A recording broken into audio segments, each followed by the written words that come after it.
বন্ধ করে আমার বিরুদ্ধে হরতাল মিটিং করো, এই সব বাদ দে, দোকান খুলে ব্যবসা কর, আর আমার চান্দা ঠিক মতন দিবি, আর হক গোল্ডে কয়ে দিবি কেউ কিছু দেখে নাই, কেউ কিছু জানে না, বুঝছস?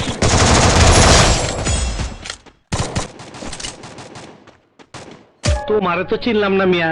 জি, আমার নাম মিশকাত, আমি রসুলপুরের হাফিজ মাস্টারের ছেলে। কেমন আছিস ভাই? মাই কেমন আছে? জি ভালো। আয় এদিকে। এই বুঝছি, তোমার মরণের চুলকানি উঠছে, মলম লাগাই দেবনি, মলম।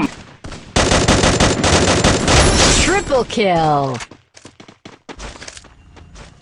স্যার, আপনি একটু বাইরে গিয়ে আবার ঢুকেন, আমরা আপনাকে দাঁড়ায় সম্মান করি।